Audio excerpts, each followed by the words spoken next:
Dougie, you told everybody you're the man of the people, but right now you're just a businessman. Hey, everybody, and welcome back. Today, what we're going to be talking about is getting back to work for all those public sector workers here in Ontario.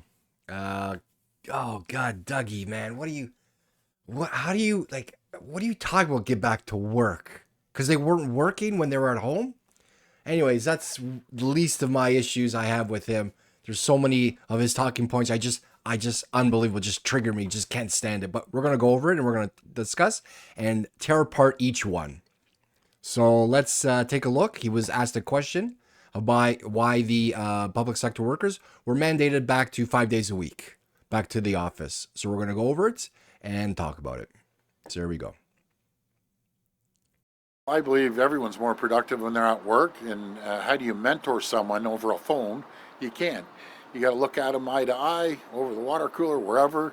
Like there's so many things there. We gotta stop it there. So like he said, get back to work. Like I stated before, what do you mean get back to work? So they weren't working when they were at home, even though every single study, every single data point out there that measured this work from home since COVID has shown that people were more productive at home than in the office. Productivity went through the roof.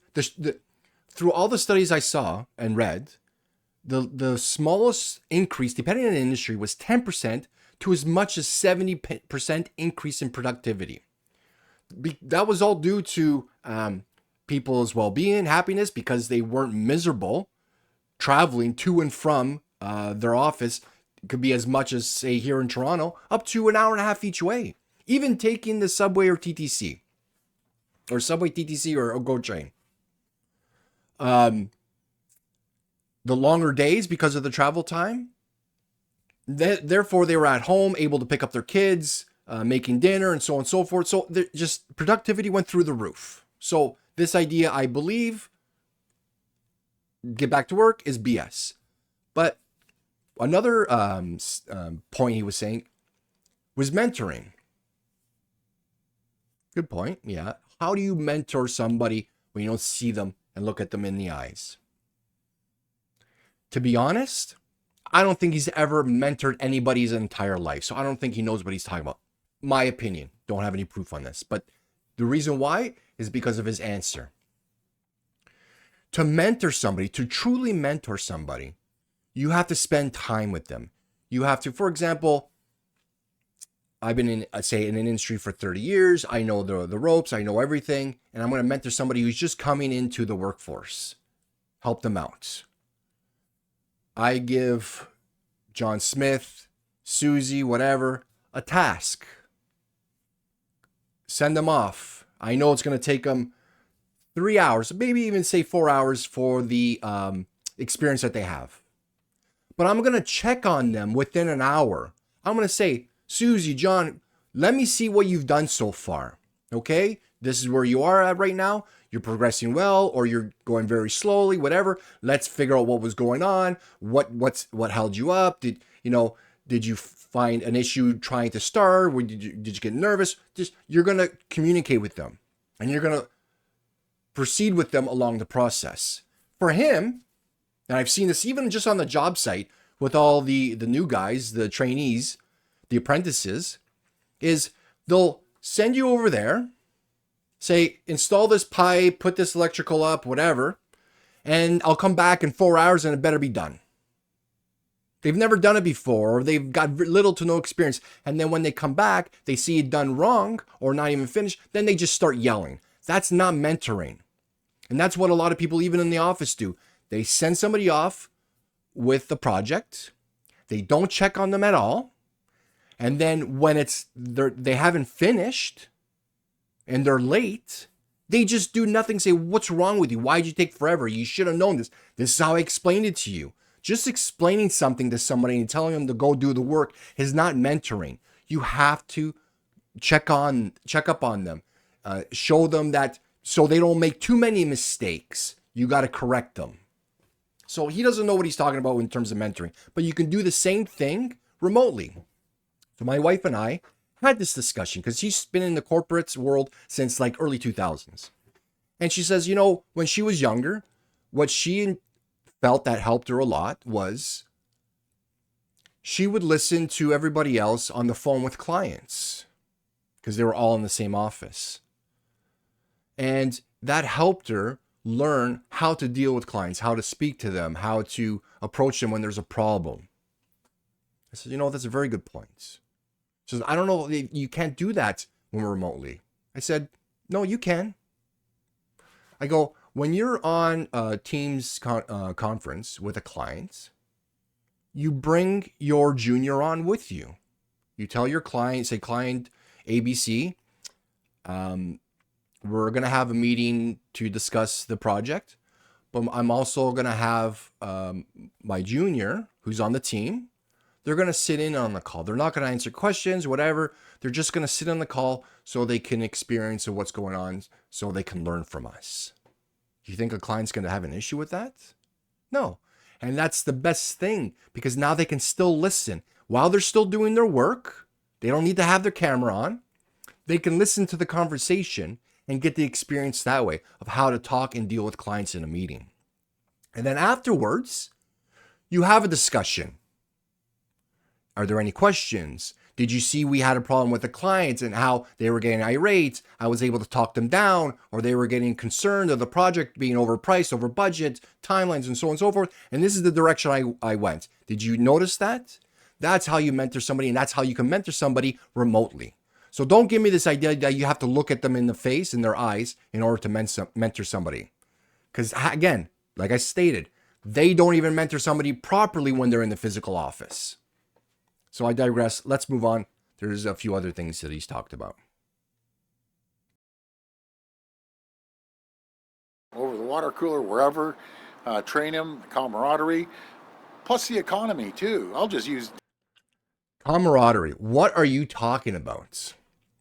No one said ever that I'm getting a job for camaraderie. Yes, you want camaraderie within the organization, within your team, because you work better.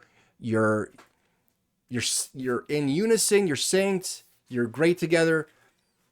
But no one's getting a job for camaraderie. I didn't wake up one day when I was younger and say, I'm going to get a job because I want to make friends. Got a job to pay the bills, to be able to buy things, and to support a family when I got older. And to function in society. You could still have camaraderie remotely. Again, back to my wife, corporates, COVIDs. Every morning when they would be on their Teams meeting, they would first start off with, how was your evening? How was your night? Or on a Monday, how was your weekends? Or on a Friday, what are you guys planning to do? That's no different than what you do in the physical office, because any more camaraderie than that, you're going to be penalized for wasting company time. And even throughout the day, when you're talking to people, sending messages or whatever, oh, I just had a crazy phone call with a client. What a D-bag. Like there's just like a bunch of whiners, 5-year-olds. You could complain, laugh, joke, whatever. Oh, I just, my son did this, or my daughter did that, or my husband just came home trying to make me lunch and destroyed the kitchen.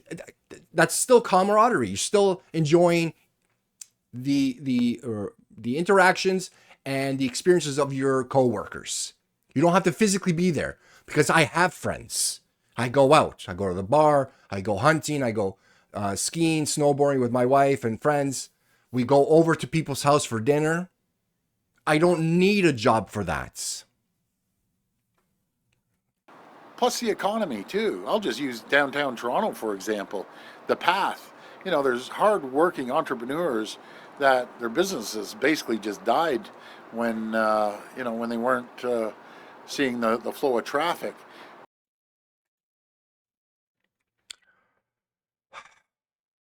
We need to send everybody back to work.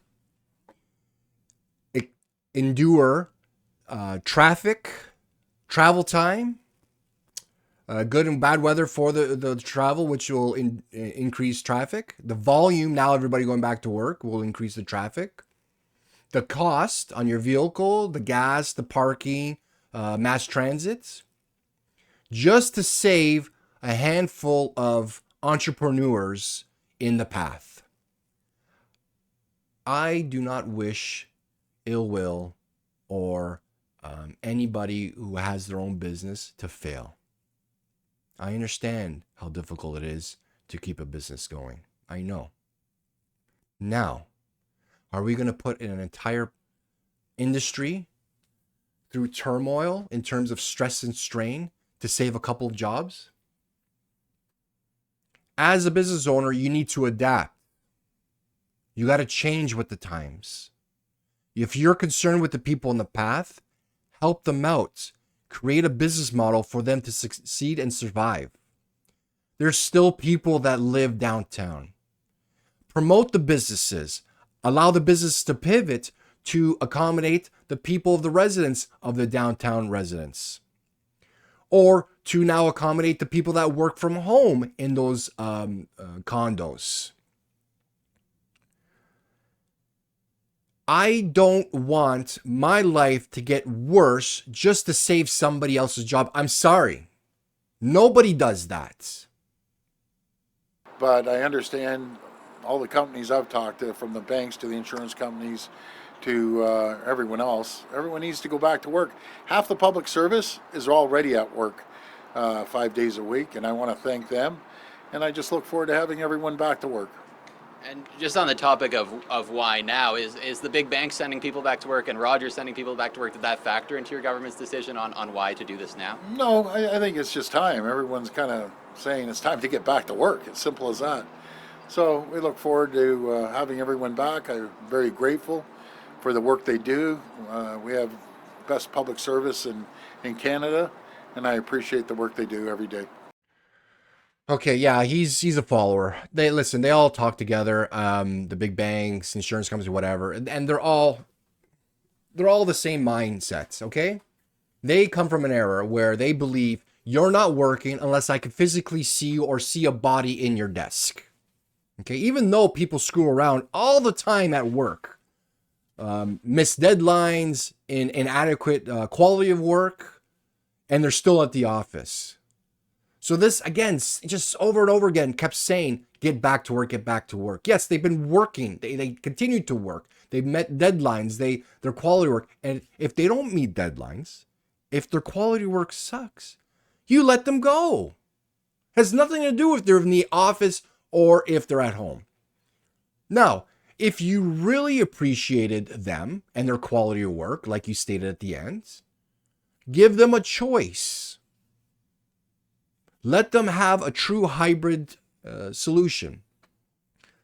There's a lot of people that want to go to the office. They can't separate work from home life.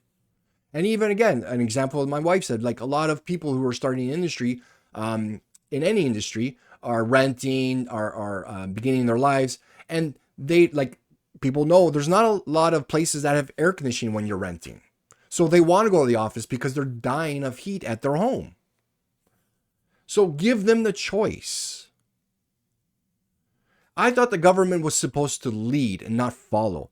Why are you letting other industries tell you what to do? To me, this idea where everybody has to get back to work has only issue was, or what's pushing people to force the workers to come back is there's a problem with the corporate real estate.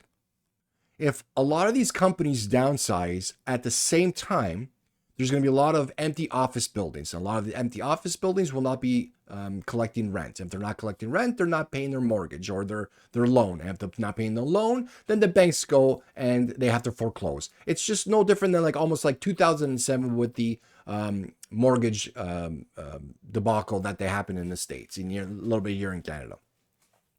So they figured instead of having a crash, let's force everybody back to work. And then what's going to happen is over time, over the next 2 to 3 years, every organization is going to slowly unload and downsize. And they're going to take turns sending people back home or doing a true hybrid solution. Because then they're going to come up with the excuse and forget about all these talking points that they said, well, you know what?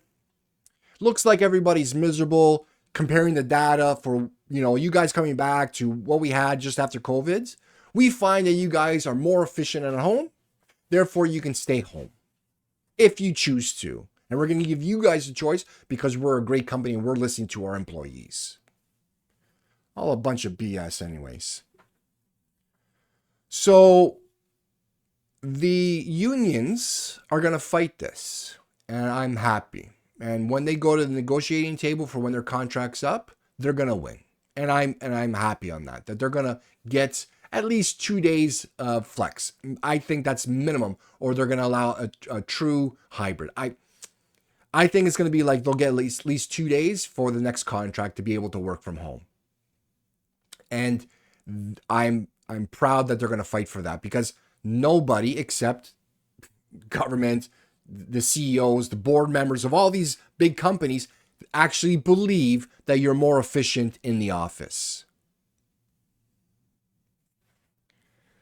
Dougie, you tell me and you told everybody you're the man of the people. But right now you're just a businessman. Not thinking about the people, their struggles, the traffic, even the traffic. Like, this would solve the traffic issues without actually spending billions of dollars of taxpayers' monies to increase the volume of the roads or adding more subways or LRTs. Because if people were actually able to work from home like they have been, you notice how the traffic is. It's lighter. People are able to travel a lot faster on their routes when majority of the working population is working from home. So not only is he going to force people back to work like all the other industries, now we're going to spend billions of dollars for infrastructure on transportation that we really don't need if you just allowed people to work from home that can. So anyways, that's it for me. Let me know if you've been affected by this return from home, either on the public or the private sides, and kind of what you're going to do when you get back to work. Are you going to just basically just kind of like quiet quitting, where you're just going to do what you have to do from 9 to 5 as soon as you get in there at 9 o'clock and you leave at 5 and you punch out and you don't care? I'd be interested to see what some of you have plans. All right, that's it for me. Take care. We'll talk later.